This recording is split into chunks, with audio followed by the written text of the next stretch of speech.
오늘 사상 최대 실적을 기록한 SK 하이닉스 컨퍼런스 콜에서 나온 언급들 추가로 업데이트 해보겠습니다. 산업부 홍원표 기자 나와 있습니다.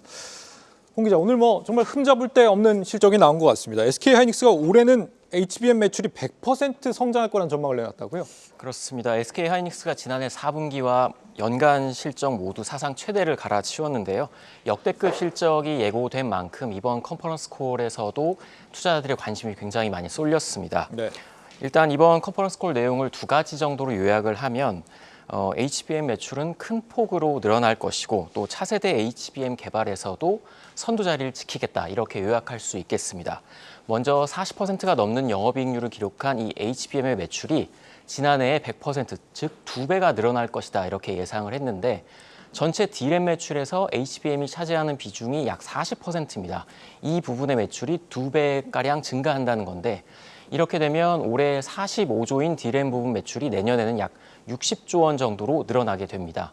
SK 하이닉스는 D램 기술력에서 이 경쟁사인 삼성전자나 마이크론에 앞서 있다는 자신감을 이번 컨콜에서도 확인할 수 있었는데요. 네. 경쟁력을 확보한 기술을 통해서 수익성이 높은 곳에 좀 생산과 투자를 집중하겠다 이런 계획을 밝혔습니다. 또 내년 주력 제품인 이 HBM4의 12단 제품도 올해 개발과 양산 준비를 완료해서 적시에 공급하겠다고 설명을 했습니다.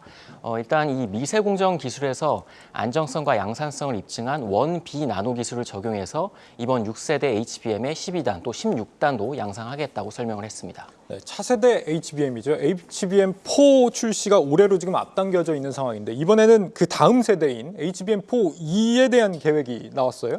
그렇습니다. HBM은 이 HBM3E를 5세대로 부르고 네. HBM4를 6세대 또 HBM4E를 7세대라고 일컫습니다. 일단 SK 하이닉스는 이 5세대에서 가장 앞서 있고 6세대 양산 준비도 마쳤는데 벌써 7세대에 대한 좀 구체적인 계획이 나왔습니다. 앞서 말씀드린 미세공정 1B보다 좀 더 발전된 단계를 1C라고 부르는데요. 이 미세공정이 발전할수록 반도체 성능이 향상된다 이렇게 이해를 하시면 되는데 네. 하이닉스는 지난해 하반기에 이 1C 나노 기술 개발을 완료했습니다. 이전 세대에 비해서 처리 성능은 약 30%, 또 효율은 9% 정도 좋아져서 양산성을 확보했다고 발표했는데 이 1C 나노 기술을 HBM4E 7세대 개발에 적용을 합니다. 향후에 이 AI 칩 개발이 가속화되면서 고성능의 메모리 수요도 급증을 하고 있기 때문에 미리 좀 대비를 하겠다는 겁니다. 이 걱정이 되는 건 역시 레거시 메모리 이쪽입니다. 낸드 쪽에서 감산에 대한 언급이 있었다고요? 그렇습니다. 이번 컨퍼런스 콜에서는 낸드 감산에 대해서 좀 시사하는 부분이 있었는데요. 낸드 쪽은 중국 업체들의 추격과 또 수요가 줄어드는 부분이 좀 우려되고 있습니다. SK 하이닉스의 지난해 매출에서 낸드 부분이 차지하는 비중은 약 27%로 적지 않습니다. 낸드 플래시는 저장을 담당하는 메모리다 이렇게 이해를 하시면 되는데 네. 전 세계적으로 스마트폰이나 노트북의 판매가 부진해서 수요가 계속 감소하고 있습니다.